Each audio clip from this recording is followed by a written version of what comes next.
কয়েকদিন পর পর। তো আলহামদুলিল্লাহ এখন খুন হয় নাই। তো এখন এই যে মারামারি ওনারাও পরে পুলিশের যন্ত্রণায়, মানে আমরা এত যন্ত্রণা দিছি, ওনারা এখন বসতে চায় আমাদের সাথে, বলে স্যার আমরা মারামারি করবো না। আমি বলছি আলহামদুলিল্লাহ, আপনারা তাহলে এই কাজ করেন। আপনারা যদি মনে করেন যে মারামারি করবেন না, তাহলে আপনারা যে পেছনে আমার একটা ভূমিকা আছে বা ছিল, এটা যদি হয় আমি খুব খুশি হব।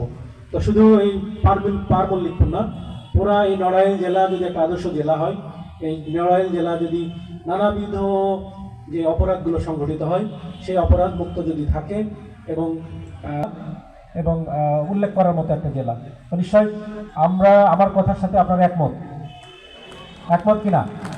তাহলে সেবা যদি গ্রহণ করেন এবং সেবা যদি দেন, তাহলে দুইজনেরই কিন্তু দায়িত্ব আছে। যেমন আমরা বাংলা সমস্যার সমাধান হোক, তাহলে সমাধান করতে গেলে যে বিষয়গুলো, সেটা হলো যে ছোটোখাটো বিষয় ছাড় দেওয়ার মানসিকতা থাকতে হবে। এটা কিন্তু হবে না। আপনার ফ্যামিলিতেও যদি দেখেন, আপনার ফ্যামিলি ধরেন আপনার ওয়াইফের সাথে নানান বিধ বিষয়ে স্যাক্রিফাইস করতে হয় না? স্যাক্রিফাইস করতে হয়, নাইলে সংসার টিকে না। অনেক সংসার কিন্তু টিকে না শুধুমাত্র স্যাক্রিফাইস না করার কারণে। হয়তো মারামারি হবে এবং আমাদের অফিসার ইনচার্জ সহ আমাদের অন্যান্য সদস্য যারা, আমি বলেছি যা গিয়ে দুই পার্টির নেতা কারা, নেতাগুলোরে ধরে নিয়ে আসো। আলহামদুলিল্লাহ এখন পর্যন্ত আমি আসার পরে ওই যে রায়টের পরে যে খুনটা, রায়টের মাধ্যমে যে খুনটা, আলহামদুলিল্লাহ এই খুনটা হয়নি।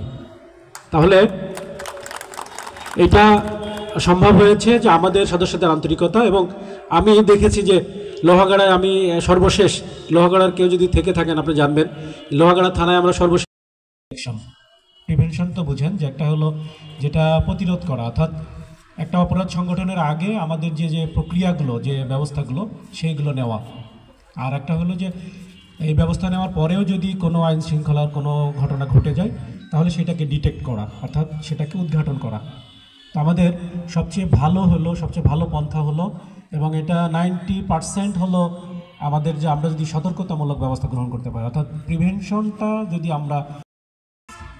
আমাদের আজকের যে মত বিনিময় সভার মূল লক্ষ্য সেটা হলো যে আমরা সরাসরি, একটা হলো যে মানুষ ক্রিকেট খেলা দেখে, সরাসরি লাইভ খেলা হলে বাংলাদেশ ভারত হোক,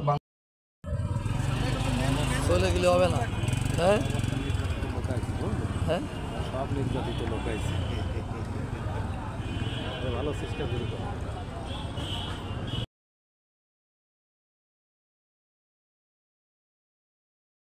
এই জায়গায় পুলিশ এইভাবে ডিউটি করলে একটা সুবিধা হবে। এই বিষয়ে আপনারা আপনাদের যে কোনো বিষয় বলতে পারেন। ধন্যবাদ।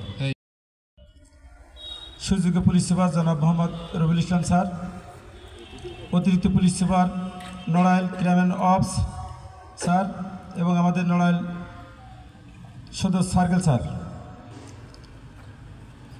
TI1 স্যার, এবং সামনে উপবিষ্ট আজকে তাদেরকে উদ্দেশ্য করে এই প্রোগ্রাম, বিভিন্ন ব্যবসায়ী,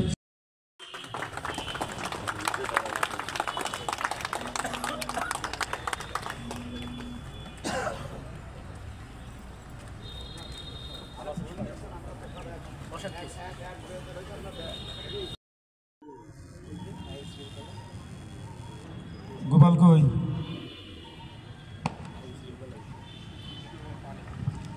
গোপাল টিস্যু এবং পানি।